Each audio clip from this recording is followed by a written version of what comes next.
अब सभी को जय मसीह की ओर। आज हम पढ़ेंगे नीति वचन उसके 24 अध्याय उसकी एक ऐसा पढ़ेंगे। और आज का हमारा टॉपिक है बुरी संगति छोड़ो।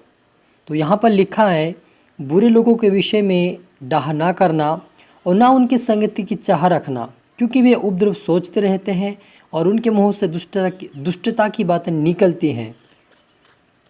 जो सोच विचार की बुराई करता उसको लोग दुष्ट कहते हैं। मूर्खता का विचार भी पाप है और ठट्ठा करने वाले से मनुष्य घृणा करते हैं। हालेलुया। आइए प्रार्थना करें।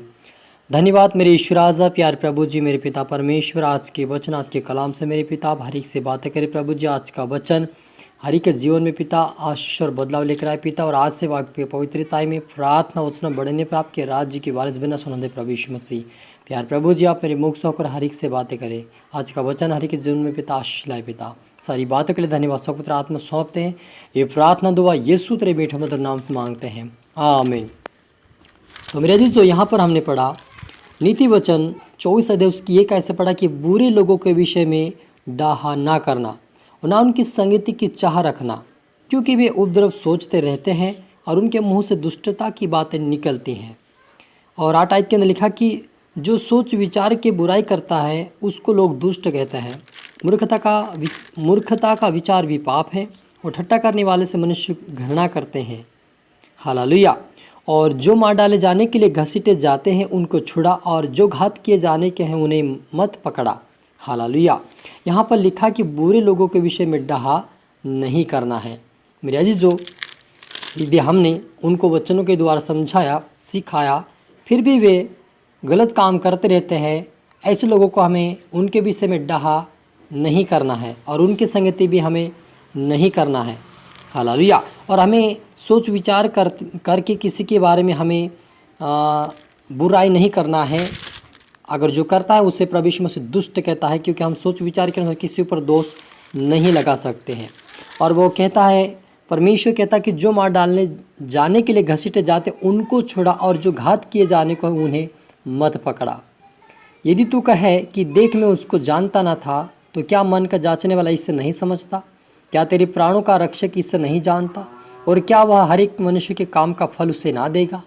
सच मेरे अजीजों, यदि हम किसी के बारे में झूठ बोलकर हम यदि उसको पकड़ा देंगे, तो क्या हमारा परमेश्वर हमारे मन को नहीं जांचता क्या? हालेलुया। यदि हम किसी को झूठ बोल के हम उसको पिटवा देंगे, तो क्या परमेश्वर हमें नहीं देख रहा है? क्या वो मन की बात नहीं जांचता है?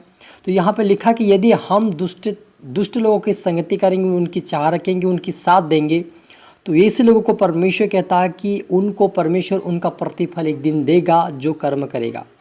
अगर वो अच्छा काम कर रहे हैं, दुष्ट अगर कोई है और बुराई कर रहा है, उनको भी अगर छुड़ा रहा है प्रभु यीशु मसीह के वचन के द्वारा, उनको परमेश्वर उनका प्रतिफल आशीष का देगा, अनंत जीवन का देगा। लेकिन जो लोग बुरा कर रहे हैं, बुरा सोच रहे, बुरा लोगों को फंसा रहे, जेल में डाल रहे, मारपीट कर रहे, ऐसे लोगों को परमेश्वर उनके कामों के अनुसार बदला देगा, क्योंकि यीशु ने साफ साफ कहा है कि जैसे तू बोएगा वैसे काटेगा।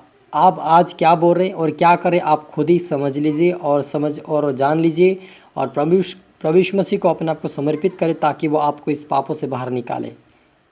यदि आप प्रभु यीशु मसीह के पास नहीं आएंगे, प्रार्थना नहीं करेंगे, तो आप चोरी चपाटी से, झूठ बोलने से, बुराई करने से आप कभी नहीं रोक पाएंगे। लेकिन यदि आप प्रभु से प्रार्थना करेंगे, प्रभु मुझे चोरी से बचा, पाप से बचा, बुराई से बचा, दुष्टता से बचा, बुरे लोगों के विषय में डाह करने से मुझे बचा, आप प्रार्थना करेंगे, पवित्र आत्मा आपके जीवन में आएगा, आपकी सहायता मदद करेगा, प्रभु आपके जीवन को बदल देगा और अपने राज्य की वारिस बनाएगा। तो मेरे जो आज से हमें समझना और सीखना है कि परमेश्वर चाहता है कि हम दूसरों के लिए आशीष कारण बने, बुराई के लिए और किसी के ठोकर के कारण के लिए ना बने। हालेलुया।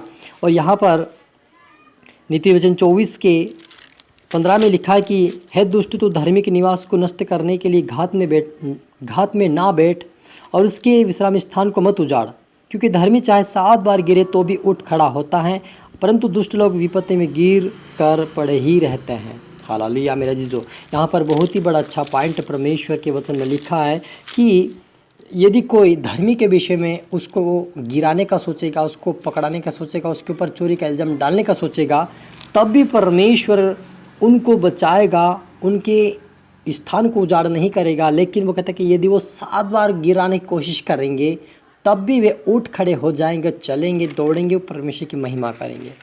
तो आप पर मुझे डरना और घबराना नहीं है। परमेश्वर आप और मेरे साथ है। बस धार्मिकता का काम करें, भलाई का काम करें, हर एक के लिए आशीष का काम करें, परमेश्वर की सेवकाई करें। आपको परमेश्वर आशीष देगा, अपने राज्य के वारिस बनाएगा। हालेलुया। और आइए हम मिलकर प्रार्थना करें।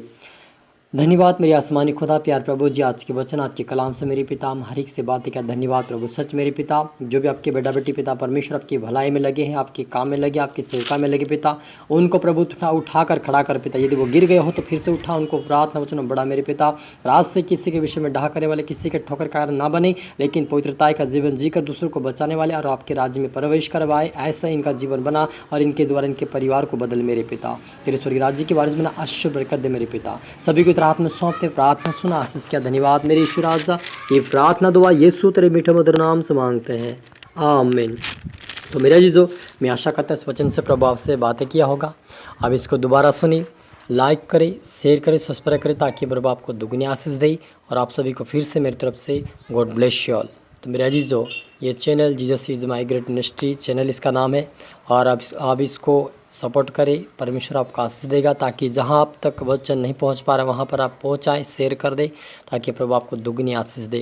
क्योंकि हम यदि लोगों के पास नहीं पहुंच पा रहे, जैसे पहाड़ी इलाका कहीं पे भी अगर पहुंच नहीं पा रहे, अगर वहां पर ये वचन जाता है यूट्यूब के द्वारा, तो उसके द्वारा परमेश्वर हमें आशीष देगा और हम ब्लेस होंगे और परमेश्वर के राज्य के हम वारिस बनेंगे, और जो सुनेंगे वो भी उसके राज्य के वारिस बनेंगे। Hallelujah. God bless you all.